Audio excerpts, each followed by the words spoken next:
up, though? What up, though? What up, though, DonDons? Please make sure you guys hit that like button and subscribe to the channel, and make sure you don't miss out on any of my recaps and reviews on any of the shows regarding reality television. As you guys can see, the rich girls are back. Yes, honey, the rich girls are back. Okay, Beverly Hills is probably one of my favorite Housewives franchises, cities, whatever you want to call it. I just love the richness of it all. Okay, so we're gonna get into this episode because I'm not gonna keep you guys too long. But again, please make sure you hit that like button, subscribe to the channel, and make sure you bang that notification bell. All right, now the episode. This is season 14, episode 1. Grace time is over. Okay, Grace time is over. The girls are fighting. All right. So this episode, it does open up with the trailer, okay? So we do get to see what's coming. Then we get Sutton, and Sutton goes to her best friend Jennifer's house to talk about rich lady stuff, honey. They're literally talking about rich lady stuff, okay? And then they get to discussing Sutton's children, and Sutton then brings up last year how she felt about being a friend to Kyle. She felt like she wasn't a really good friend to Kyle. And I put in my notes, name them. Sutton knows how to get up under Kyle and Erica's skin. And people don't really see that, but I love it. I love every bit of it. So we then meet with Erica. She is at a furniture store. She wants to get rid of the furniture that she brought from Pasadena with her husband. And please remember, Tom was found guilty on 4 counts. So Erica is meeting with Dorit, and of course they're catching up from last season. All right. So as they're sitting, Dorit brings up the bad news between her and PK, and that her and PK are actually separating. Now at BravoCon, remember, Erica said that PK and Dorit would be the next on the chopping block. Now, if I would be honest with you guys, I really honestly think that Erica may have seen some things. I think Dorit trying to play like, oh, it really wasn't anything there, is a lie to me. And it's just how I feel. I feel like it's a lie. And I feel like you trying to play. And yeah, that's crazy to me. So, and again, like I said, I think Erica knew a little bit of what was going on. Now, again, Dorit claims that they did have a lot going on, and but that nothing catastrophic happened. There was no cheating. There was nothing like that involved, girl. Okay, if that's what you say. So we pan over to Kyle, and Kyle talks about life without Mauricio. All right. She can't do anything because Mauricio used to do everything pretty much for her. So she has to get used to it. Erica comes over. Okay. Erica comes over and they have a conversation, and they get to talking about Dorit and Kyle and Dorit's relationship. Kyle felt like the text message that Dorit read at the last year's reunion was something that she shouldn't have done, right? But Dorit felt the way about, and if I'm honest with y'all, I'm on Dorit's side with this one. I am. And we'll get into a little bit further on into the episode why I'm on Dorit's side with this one. But anyway, Kyle likes to gaslight people, and I've noticed that. Okay, so Erica is saying that she felt like it all started from season's 12 reunion when Kathy Hilton and Kyle was really going back and forth, and how Dorit really ain't stand up for Kyle in that moment, blase, which I don't think she should have. I think she should have left that amongst the sisters. Now, Dorit is upset because she feels like, well, Kyle said on her Amazon Live that Dorit and her friendship is very much so exaggerated. Now, let's just be all the way for real. If you hear somebody saying that your friendship is exaggerated, you're not going to feel no type of way about it. I would definitely feel some type of way about it, because what you mean is exaggerated? What that mean? So Kyle then says that BravoCon is what sealed the deal. And let me stop right here and say production is everything. This show in Salt Lake City is so well produced that it is just amazing. They have such cinematic transitions and everything, and that's probably the production side of me that really sees the production is good, but I feel like they ate this episode up. Okay, so anyway, Kyle says that BravoCon sealed the deal. All right. It was a question asked by Andy to rate the Richard sisters. And Dorit had a shot, and Kyle made her spill the shot. And so in return, Dorit said, for that, Kyle will be last and Kathy Hilton will be first. Now listen, Kyle is upset because she feels like a friend should have never done that. She said she felt like she was embarrassed. I don't really think that was an embarrassing moment.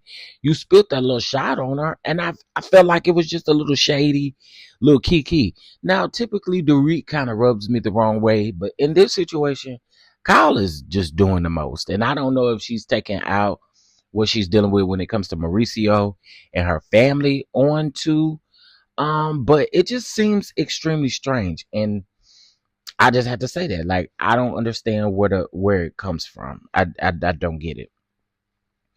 Um Now I will also say too, Erica, in my opinion, is being an amazing producer. She's getting to the bottom of things and she's not really being nasty with it. And I like that. I like that, Erica. I like the fact that you're not being nasty with the girls, but you're trying to get down to the bottom of the issues. I got it. I got it. You doing your job. So then we get a scene from Garcelle. Garcelle is in Atlanta shooting some movies, and her son Oliver comes in, and she's talking to Oliver about all of the great projects that she has going on, and she has invited Oliver to sit so that he can see how things go. Love it. We get another scene from the ladies, and they are reading Dorit and PK's post about them separating. Okay. And, it kind of pans over to Sutton reading it, pans over to Kyle reading it, pans over to Garcelle reading it, pans over to pretty much everybody reading it. Then the next scene we get is Dorit lighting a cigarette in the car, baby. That gave me everything I needed right though. Dorit, baby, I don't know if this season is going to be yours, honey, but the way you moved in this first episode, it seemed like Dorit this gonna be Dorit season. Okay, so then Dorit goes to see Kathy Hilton. And Kathy is getting pampered, of course, that rich lady stuff. And she says that Kyle iced her out, but Kathy has been supportive. And I see now why she answered the question the way she did at BravoCon. Not to say that any of this didn't happen after, but I kind of see why she gave that. And plus, Kathy and Dorit, they kind of sort of started getting close, in my opinion. And in my opinion, Kyle didn't like it. And I'm just being honest. I think that that's where a lot of the disagreements or a lot of the back and forth is coming from, is because Kyle necessarily did not like the fact that Dorit was even attempting to get close to Kathy. She ain't like that. Okay, so Mauricio and PK meet up. Okay. And this is again why I say production was on it. So PK is talking to Mauricio, and I appreciate Mauricio giving PK some encouragement because PK did seem like he was going through. But PK seems to think that everything happened when he became sober. Okay. Now, what I do also find interesting in this is PK and Dorit both say that they have not told their children because their children are of a younger age. And I don't know, I can understand that. I can definitely understand them being a younger age and you kind of not having those conversations with them just yet. I get it. However, I appreciate Mauricio for being a big, being a help to PK in this. Okay. So,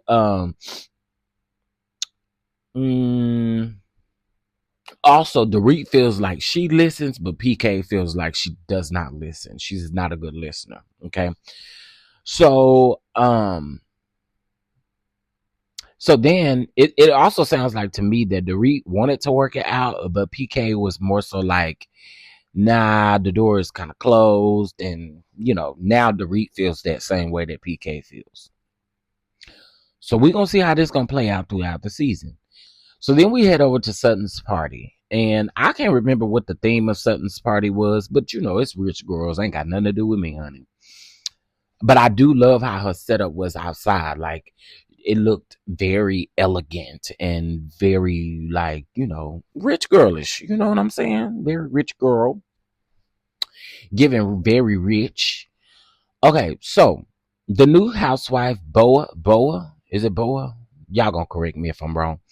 But the new housewife, she has a conversation with Dorit. And first of all, Dorit's hat was definitely like what the, and then all the ladies let her have it about that hat. And then y'all, in the Erica in the after show told Dorit she should have threw that away, or maybe she told her on the actual show talking about throw that dress away, baby. So the new housewife and Dorit have a conversation. And then Dorit just meeting the new housewife, she goes into how PK is an alcoholic and all this, right? It bothered me in a sense because you just met this lady and you already talk about your husband being an alcoholic. That was weird. Okay. But the new housewife informs us that she is widowed and that her husband had cancer. And she's basically saying that they were together for 10 years and got a separation. They never divorced, but they reconciled once, I guess, he got his cancer diagnosis, and unfortunately he passed away. But she was talking about how they were able to reconcile and how tough and difficult things like that can be. Now Garcelle comes in, and there was a lot of tension between Dorit and her, and of course they throwing shade at that hat. Now Kyle discusses her changes and how Mauricio has moved out, and they begin to talk about Morgan. And Kyle doesn't want to say Morgan's name, but I'm with Garcelle. It's a little bit too late not to be mentioning her name, because you were definitely using Morgan, and you have to know that these people were suspecting all kind of things when it came to her and Morgan. Okay. And I agree with Garcelle. That video did not help at all in you trying to paint a narrative. And then when people ask you questions about the narrative that you're painting, you're mad. Don't get mad, baby. So all of the ladies come together finally, and you can tell that they are divided. And it looks like Dorit is more in the outs with people than anyone else, because you have Dorit and Garcelle, you have Dorit and Kyle. Well, child, Dorit and Kyle go. Well, first, Kathy Hilton shows up. Okay. And Kathy Hilton calls Bose the boss. Okay. I'm not mad at it. She calling her the boss, like, oh, you the boss, you the boss. I didn't really see anything wrong with it. And I'm glad that Bose took it as like, she calling me the boss. You know what I'm saying? Like, I was here for that.